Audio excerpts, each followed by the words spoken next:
Throughout the 1990s, Final Fantasy was one of the it brands when it came to video games, especially in Japan. From its humble beginnings on the Famicom, this saw Final Fantasy grow from being a franchise that could sell in the hundreds of thousands of copies to being one that could sell in the millions.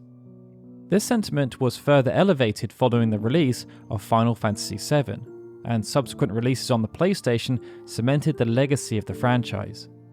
Each new console generation had also brought forth new ideas, and as Square looked to the future again, Final Fantasy X was tasked with ushering the franchise into a whole new era.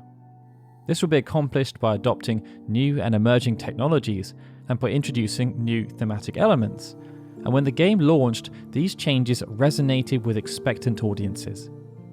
It would see Final Fantasy X become one of the must-have games in the early days of the PlayStation 2, and its success would end up spawning a sub-franchise. But with much happening in and around the development of Final Fantasy X, it means there are plenty of morsels of information that are fun to dive into.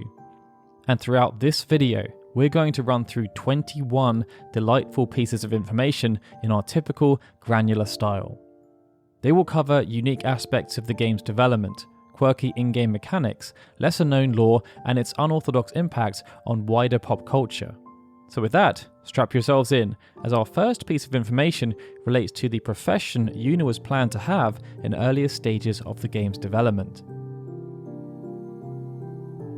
Over the years, it's come to light that Final Fantasy X had a rather tumultuous development cycle, and in its earlier days, it wasn't even planned to be a Final Fantasy game.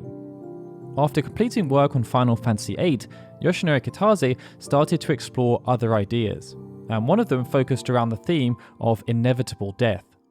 With the concept cemented, planning started on this new game, and it would feature a unique narrative concept whereby when a person reached the age of 17, their life would end. For this reason, the game was developed under the working title of 17. Now, we don't know when the decision was made to have 17 become Final Fantasy X, but this change did happen. And even though this would have a significant impact on the wider development, some of the central themes Kitase wanted to explore remained. And one of them, the notion of inevitable death, was assigned to Yuna, a character who managed to survive the transition. Within Final Fantasy X, Yuna would appear as a summoner, and at the age of 17, she decided to follow in her father's footsteps, opting to sacrifice her life so that the lives of others may be spared. To do this, Yuna would undertake a pilgrimage, and on the way, she would help to ease the suffering of those affected by sin, a horrible entity not unlike a plague, who brought death upon the land with terrible efficiency. This arc was very powerful, but what we saw within the final product was the result of many, many different iterations. These iterations were bound together by common threads, but would also have huge elements of variance. For example, in one iteration, Yuna still underwent a pilgrimage at the behest of an organization called Yevon. But instead of Yevon being a religious organization, they were instead planned to be a humanitarian one, not unlike the Red Cross in the real world. Yevon were still set up to help tackle something that was eradicating the population. But instead of this something being a physical entity that was murdering people indiscriminately, it was an actual plague, and Yuna, in her role as a nurse, would have provided aid to those affected by the plague as she underwent a pilgrimage. Yevon was planned to be corrupt in both versions, as contrary to their outward posturing, they would want the cycle of death to continue. But in this iteration, Yuna would only learn the truth after realizing that the treatment she and her fellow medical practitioners were administering was actually causing the disease as opposed to preventing it. It's a fascinating insight, and it just goes to show how much concepts evolve over time, even if the core principles of the idea remain the same. And yes, this is believed to be an actual piece of concept art for how Yuna would have looked in that earlier version of the game, as the pose is very similar to her more finished concept art. Throughout Yuna's pilgrimage, the party would meet numerous NPCs, and due to Spira being so diverse in terms of culture, those NPCs had very distinct personalities. Thanks to the addition of voice acting, these personalities became even more pronounced, and 3 NPCs in particular were remembered for their roles within the game's narrative and how they helped the player to understand the game's wider lore.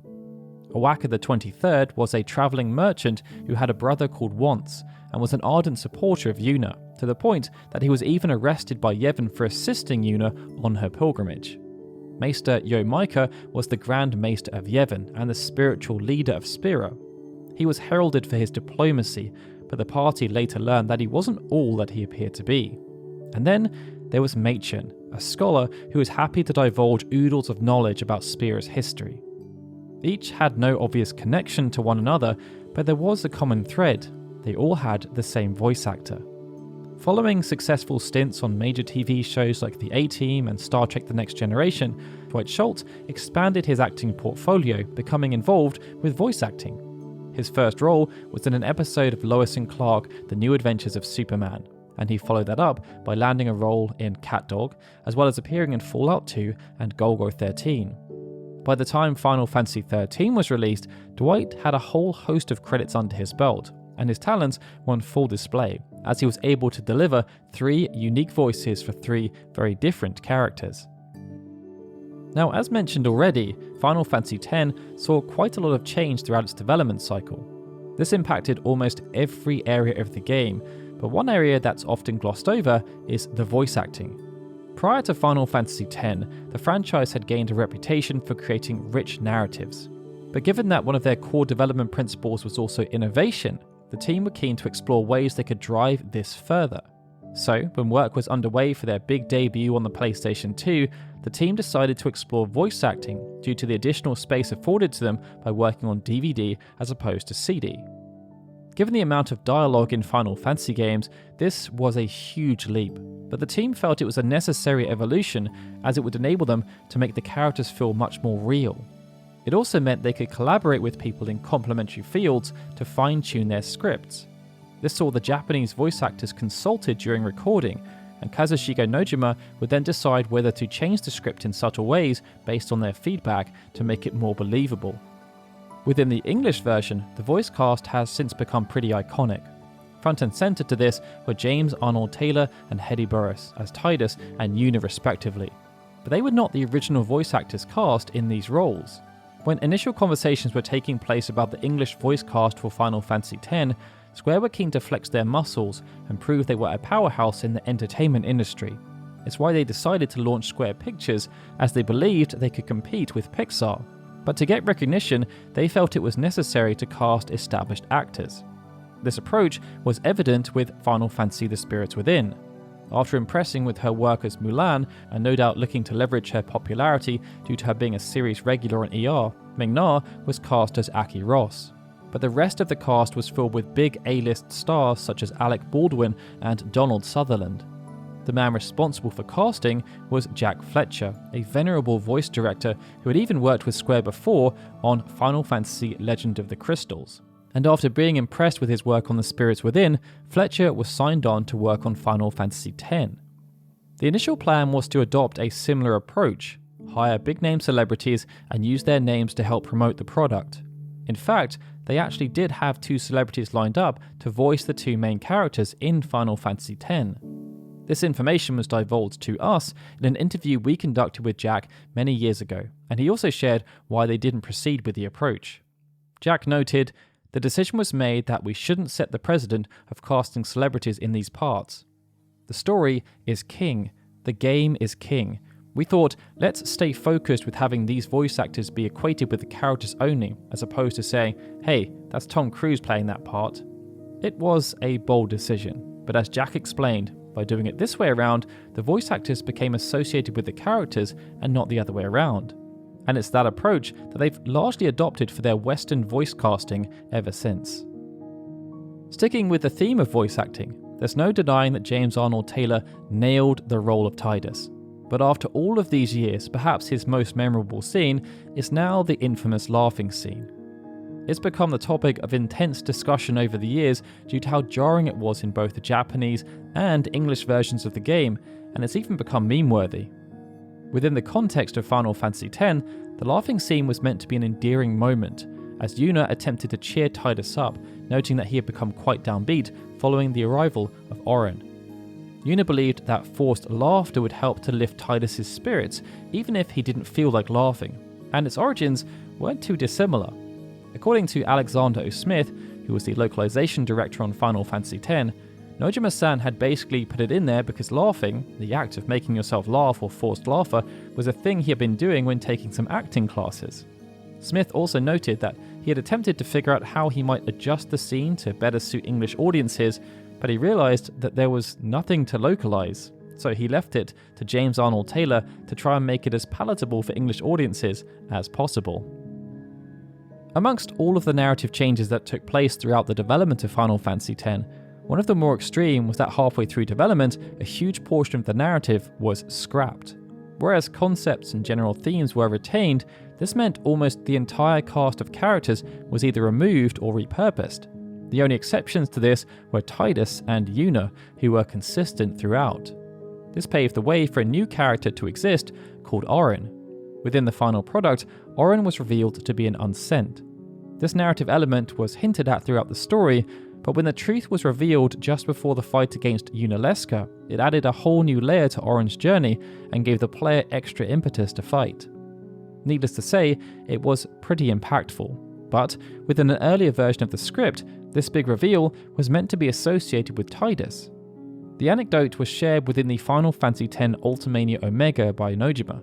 Nojima noted that the day after writing that particular plot element, he watched The Sixth Sense. Due to the similarities that existed between the two stories, Nojima no longer felt confident about the uniqueness of what he'd written, and after consulting with the wider scenario team, they decided to make a change. This meant that instead of removing the reveal altogether, they would shift it over from Tidus to Auron, and they then worked this aspect into his wider lore, as otherwise it wouldn't have been plausible for him to keep travelling back and forth between Dream Zanarkand if he was still alive. The intrigue around Auron doesn't stop there though. Within the final game, Auron served as something of a surrogate father to Tidus, looking after him following the disappearance of Jecht. But according to Daisuke Watanabe, who is also a scenario writer on Final Fantasy X, they had explored the possibility of simply having Auron be Jecht. This would have led to another big moment where Jecht would have then revealed himself to Tidus, but they ended up scrapping this concept as they felt it would have given Jecht a much bigger role than they had intended. Now, when it comes to the subject of shelved ideas, the narrative is often the main place where people focus, but many other areas also feature ideas that end up not being used for various reasons, and in regards to Final Fantasy X, one specific area that almost gets no focus is the gameplay. With Hideyoki Ito working as the director on Final Fantasy IX, it was impossible for him to work on the battle system for Final Fantasy X. Keen to seek out a suitable solution, they turned to Toshiro Tsuchida, the creator of Front Mission. Tsuchida had just finished working on Front Mission 3, and having never worked on the Final Fantasy franchise before, the initial plan was to build upon the established gameplay systems. But he soon realised how much potential there was and decided to move away from the ATB system in order to create something much more dynamic. The original plan was to create a gameplay system where enemies would be visible on the field map. This would then lead to seamless integration with the actual battle sequences, and it was even planned to have the character be able to move around during encounters. It was a lofty vision, and most of these plans ended up being scrapped due to them being too ambitious. As noted by Takashi Katano, who was one of the game's main programmers, one of the challenges was their struggle to figure out how to change the controls between field and battle. But they also weren't able to push the PlayStation 2 as much as they wanted. After this realization, Tsuchida decided to create a simpler, conditional turn-based battle system, as he believed this would give the game a much more strategic focus. But even though Tsuchida's wider plans were not used for Final Fantasy X, elements would be incorporated into Final Fantasy XI and XII. One of the elements that separated Tsuchida's conditional turn-based battle system from other similar systems was that instead of simply operating on the basis of there being rounds or turns, it used a tick system. Every participant in the battle scene would be assigned a counter that would denote who had the next turn. For every tick, it would reduce by 1 point, but any action taken would then combine a unit's agility to increase the tick score, as well as any status effects such as haste or slow. The CTB window would then be used to show the next 16 turns, as well as provide a preview about how certain actions and a character's associated agility may affect the ordering upon being executed. But what's also interesting is that the colour of the bar denoted how many ticks there were until the character's next turn. It would see any character whose turn was 20 or less ticks away appear next to a pink bar, with the darker parts of the bar representing further tick increments. You can, of course, play the game without any issue in the absence of this knowledge, but it just goes to show you how much intention there was around the system. Working alongside the battle system was an unorthodox progression system. In previous games, there had always been some degree of deviation, with supplemental systems like materia and junctioning used to enhance the abilities and affect the strength of a player. But there had always been some notion of character levels, and these would be increased by gaining experience. Final Fantasy X flipped this notion on its head. Experience would still be gained after defeating enemies, but this experience would no longer be used to improve characters in predetermined ways, at least not forever. Unlike previous systems, where each character would have fixed abilities that they would learn at certain levels, or stat growth that was based upon assigned classes or roles, the sphere grid was much less linear. And although there were restrictions at the start, once enough progression had been made, characters could deviate away from those predetermined paths, and the ultimate objective was having every character maximize every stat and learn every ability. It ended up being a diverse and detailed progression system that provided a high degree of customization. But despite how ingrained the sphere grid felt, it was not planned from the start. Instead, the developers were going to utilize a similar system to previous games by having standard level progression be supported by a separate system relating to character customization. This information was revealed when Final Fantasy X was first shown off to the general public at the Square Millennium event. Footage was shown from what was then a prototype, and when the menu system appeared, it featured Tidus and Yuna, each with an associated character level. This system was then confirmed when the Final Fantasy 25th Memorial Ultimania series was released, as the earlier progression system was shown alongside numerous other menu concepts. The same page also showed off what was meant to have been a complementary character customization system, that despite being cut from the final product, still lingered within certain design choices, and that's because it related to tattoos. Alongside their level, which would boost stats, each character was meant to be given access to the tattoo system. This would have appeared in the menus as a 100 by 100 grid, with that grid representing a part of the character's body. At the start of the game, only a small area of the grid would be accessible, but 2 squares would become available for every character level gained. Space would then be used to adorn a variety of tattoos, something that would grant AP to the character, allowing them to learn new abilities. Even though the system was ultimately cut from the final game, a few characters still featured elaborate tattoos as part of their design, including, but not limited to, Seymour Guardo and Brother. Another huge element that saw changes throughout development was Final Fantasy X's proposed integration with Play Online.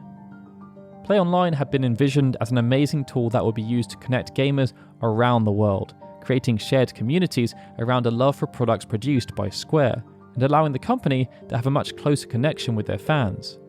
Final Fantasy IX, X, and XI were an integral part of this plan, with the former game having an offline integration through its infamous strategy guide, and the latter two having proposed online integrations. In the case of Final Fantasy X, Play Online was meant to provide players with in-game hints and tips, replacing the necessity for a guide. Players would also be able to find out more information about areas they were in, and it was all planned to be available through the game's menu system, as shown in beta footage from the Square Millennium event. Square also planned to take this much further, however, through the creation of an integrated bulletin board system. These plans were shared by Hironobu Sakaguchi not long after the Square Millennium event, where he revealed that the system would be used to allow people playing the game to chat with each other and also sell in-game items. The inspiration for this came from Square's Hawaii branch, where numerous employees were playing EverQuest. They realised that while playing the game, they could not check their bulletin boards simultaneously, with emails also going unanswered as there was no notification system. The plan was therefore to integrate these elements into Final Fantasy X, and no doubt Final Fantasy XI, so that everything was much more seamless. Needless to say, due to the numerous issues suffered throughout the development of Play Online, none of this ever came to pass, at least not in Final Fantasy X. But it would have been very interesting to see concepts based around how they expected this integration to work. Alongside specific concepts and gameplay systems, actual content was also removed throughout development. This was found a few years after release, as hackers started to explore content that was dummied out of the final product but was still contained on the disc. One of the first to do this was a French hacker named Yazor, who created a utility called Final Fantasy X FFX View. After viewing through the dummied content, one of the more unexpected pieces was a render of the Buster Sword, which was planned to be a weapon for Tidus to wield. Since then, individuals have modified the game to enable Tidus to equip the Buster Sword as it was intended. But the curious element here is that it was rendered so that Tidus wielded the weapon upside down, perhaps as a preemptive nod to Crisis Core. Had the Buster Sword not been dummied out, it would have been the second game the famed weapon had appeared in, with it surfacing in a weapon shop in Limblim during Final Fantasy IX. Instead, that accolade was given to Final Fantasy XII, as when he appeared in the game, Gilgamesh wielded a replica of the Buster Sword as well as a replica of Tidus' Brotherhood. And as a fun extension to this fact, when Gilgamesh appeared in the Colosseum as part of Final Fantasy XIII-2's downloadable content, he wielded Auron's Muramasa. Within the Ultimania for Final Fantasy XIII-2, it's claimed that Gilgamesh found this in Zanarkand on his travels. Now, victory poses have been ever present as the franchise has evolved. Within the Famicom era, they were pretty simplistic, but as graphics got more sophisticated, victory poses have been used to add a bit more personality to characters, and Cloud Strife's sword twirl has become pretty iconic. Final Fantasy X also featured victory poses, and even had a bit of one-upsmanship due to the use of voice-acted victory quotes. But there was also quite a cool element added, because depending on where the party was fighting in Spira, they may not even use a victory pose. As Yuna progressed further into her pilgrimage, the party would end up in Zanarkand. It was a place that had a lot of meaning for the group for different reasons, but it also represented the final challenge for a summoner, so there needed to be a bit more focus. It's perhaps why, when fighting in Zanarkand, the party does not celebrate their victories. In addition to there being no specific animated end pose, there was also no victory fanfare. Instead, they would just get used to seeing Auron look quite serious and grunting in disgust. What's also unique about this area is that it wasn't the only aesthetic change seen within the battle system, as the standard battle music also didn't play within Zanarkand. Instead, Someday the Dream Will End played throughout the ruins, and Decision on the Dock played within the dome. Throughout the late 1990s, Square spent a significant amount of money on marketing their products. What started out with tens of millions of dollars being spent on making the masses aware of just how awesome Final Fantasy VII was, did not slow down. Final Fantasy VIII, for example, saw Square team up with Toyota in order to give fans the chance to win a brand new Toyota Echo, and in Japan it saw them produce an entire Final Fantasy IX themed commercial in conjunction with Coca-Cola. Given the importance of Final Fantasy X to both Square and Sony, a similar trend was followed, and alongside a huge array of merchandise, including another collaboration with Coca-Cola, it saw them strike up an interesting partnership with another company famed for their storytelling. In the first of what would become a go-to-market strategy for Square, and then subsequently Square Enix, it would see the publisher team up with what was at the time known as the World Wrestling Federation, as Final Fantasy X was the principal sponsor of the 2002 Royal Rumble. Many years later, Kazushige Nojima shared on Twitter a copy of Final Fantasy X that was signed by many of the WWF superstars that were competing that night, including Spike Dudley and the Hurricane. In the years that followed, Square Enix would continue this form of marketing. The 2003 Armageddon pay-per-view was sponsored by Final Fantasy X-2, with Taz even quote-unquote playing the game. In 2004, Backlash was sponsored by Drakengard, and even more recently, the NXT takeover in Phoenix was sponsored by Kingdom Hearts 3. Perhaps the most notable example of this in recent times, however, was Final Fantasy XIV sponsoring WrestleMania 33, something that led to The New Day dressing up as a monk, red mage, and samurai. Final Fantasy X is now infamous for being the first time Nobuo Uematsu shared compositional duties with another composer on a mainline Final Fantasy game. After feeling quite jaded following the completion of Final Fantasy IX, Uematsu decided he needed some help next time around, so he called on Junji Nakano and Masashi Hamwazu, who had worked with him on the Gun Hazard soundtrack 5 years prior. For some of the more complicated pieces on the 10 soundtrack, Uematsu also worked with his orchestrator, Shiro Hamaguchi. After working together on the Final Fantasy VII Reunion album, they had formed a close working relationship, and it saw them collaborate on tracks like Liberi Fatali, Eyes on Me, and Melodies of Life.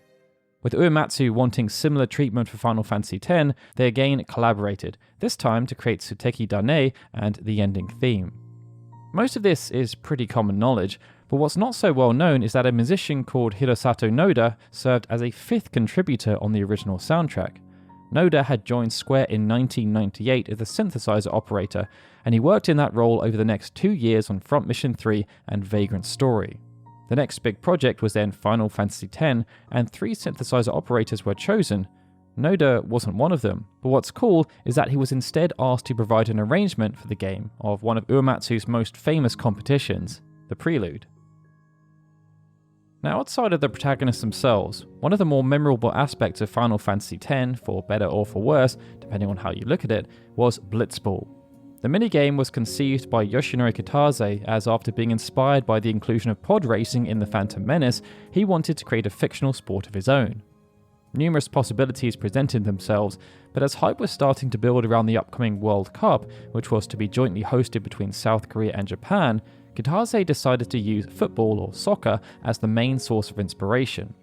And that's why the 2 most prominent moves, the eject shot and the blitz ace, are modelled on actual footballing techniques in the volley and the bicycle kick.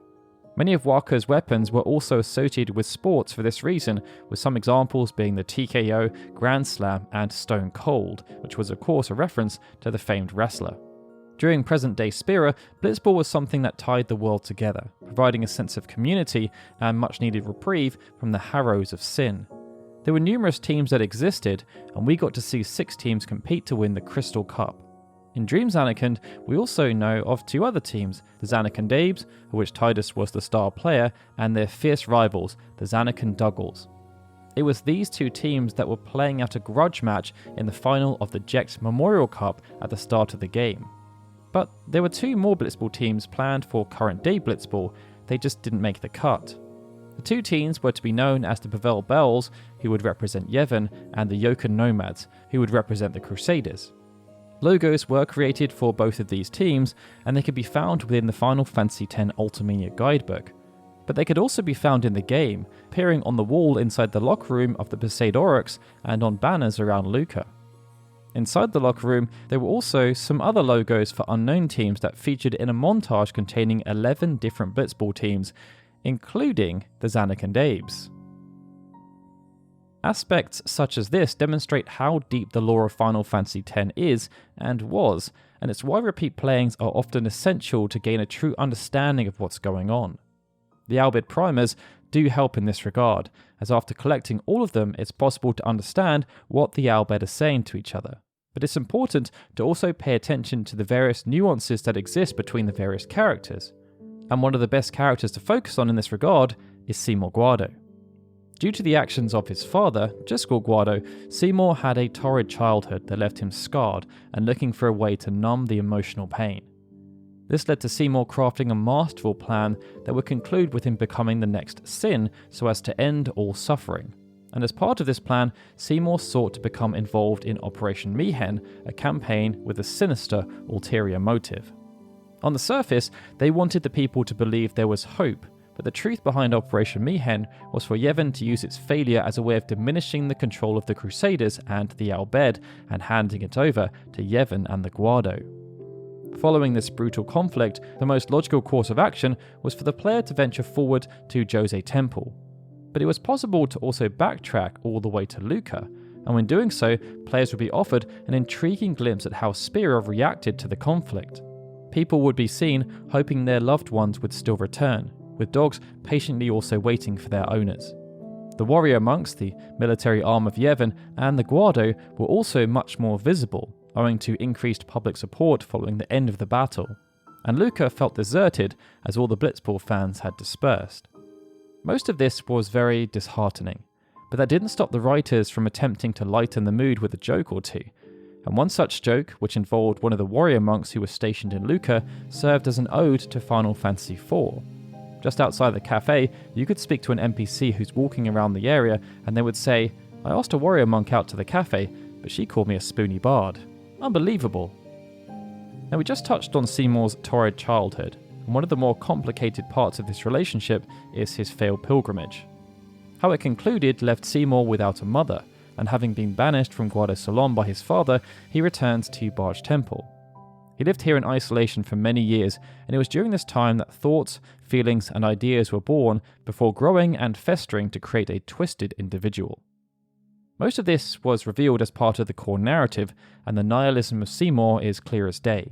But what wasn't clear as day, on the original PlayStation 2 version at least, was a nod to Seymour's desperate mental state that appeared almost as soon as Tidus had been transported to Spira.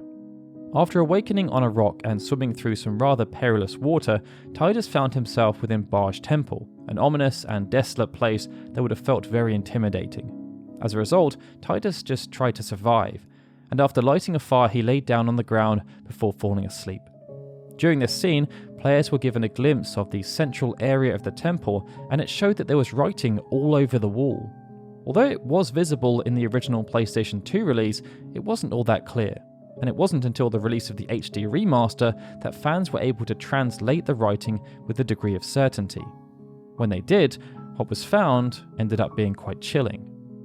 Despite featuring across large segments of the floor, even though some other words were present, such as fire and balcony, the majority of the writing consisted of just the following repeated words: Jyscal Guado, Guado-Salom, Sin, and Seymour. It showed that the actions of Jyscal weighed heavy on the mind of young Seymour, and after biding his time for years upon years, he was able to return to Guado-Salom and get his revenge. Sticking with the subject of Seymour, one of the more memorable sequences revolved around the party storming Bavel as they attempted to stop the wedding. After being arrested, Tidus and Oren were held in a suspended cage, no doubt so they could reflect on their actions. It was here that we saw a fun interaction between Oren and Maester Keenock, who were of course old friends and rivals, as well as more development between Oren and Tidus. But one of the more interesting aspects of this sequence related to the cage itself. Throughout Spira, numerous languages could be found, including Spiran script, Albed script, Yevon script, and summoning glyphs. Each were used throughout Spira in purposeful ways, with a scenario team, which was led by Motomo Toriyama, taking the time to ensure that they weren't just used randomly. Every time these languages appeared, they could be translated back to either Japanese or English. And it showed the significant attention to detail the development team employed when they went about the act of building the world. And that attention to detail even extended to the jail cell. On the floor, underneath where Tidus had been positioned, could be seen some scrawling, no doubt written by a previous occupant of the cell. But despite numerous efforts, nobody in the fandom has been able to reliably align the symbols written with any known language used throughout Spira. As such, nobody has been able to decipher what the writing actually says, and it may well be because the language is from a bygone era. Due to the focus placed on Yuna, it's often easy to forget, outside of being the daughter of High Summoner Braska, that there was nothing inherently special about the pilgrimage she was undertaking. The same pilgrimage was being walked by both Donna and Isaru, who we can assume were only two of a selection of present-day summoners, and in the past, even though only a handful of summoners had been successful in their quest to defeat Sin, we know that many pilgrimages had ended in failure due to death or moral-crushing defeat. Some of those summoners were met by Yuna as part of her quest. Lady Belgamine, for example, would end up remaining on Spira as an unsent to act as a mentor for summoners, assisting both Braska and Yuna. Father Zook was supported on his pilgrimage by both Waka and Lulu before deciding to abandon the journey and become a priest in Yevon. And then there's Lady Ginham, who Lulu volunteered to serve as guardian for in the hopes that she would be able to defeat Sin and remove the need and desire for Yuna to try and do the same. Most of these summoners, along with the likes of Lady Yunalesca and Seymour Guado, are well known to the majority of players. But there was another summoner revealed throughout the narrative that didn't ever receive a name, the sister of Awaka the 23rd and Once. Both of these characters appear throughout Final Fantasy X as travelling merchants who sold items and equipment to the party. But unlike many of the other NPCs, they both followed the party in order to support Yuna on her pilgrimage. Such was their dedication to supporting Yuna that Awaka would end up being arrested by Yevon for conspiracy. But after speaking with Iwaka in Lucca after his escape, the motivation behind his devout support of Yuna would be revealed. His sister was once a summoner. She had died 7 years prior to the events of Final Fantasy X, presumably on her own pilgrimage. And perhaps it's because Iwaka and Once weren't able to support her during that time, or that Yuna reminded them of their sister, that they chose to do whatever they could to support her on her pilgrimage and ensure its success despite the perils involved. Ultimate weapons are often quite exciting to obtain, but in Final Fantasy X this was taken to the extreme. In this game, it wasn't just about acquiring the weapons. That part was often quite simple. Instead, to make the weapons useful, players would need to acquire the associated crest and sigil, each of which had varying degrees of difficulty depending on the character. Each of the crests and sigils had an astrological connection, as they were named after the 7 celestial bodies that were visible to the human eye. This is why they became known as the Celestial Weapons, and the idea was that each crest and sigil would also be related to the fundamental qualities associated with each character. It's why, for example, Tidus is associated with the sun, as his name in the Japanese version, Tida, is the Okinawan word for sun. To build upon this, Yuna was then associated with the moon, as she was the yin to Tidus's yang.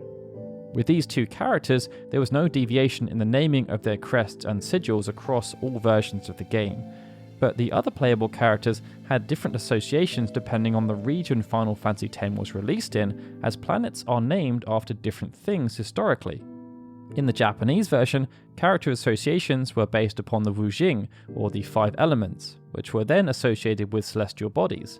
It saw Jupiter mapped against wood, Saturn against earth, Mercury against water, Mars against fire, and Venus against metal.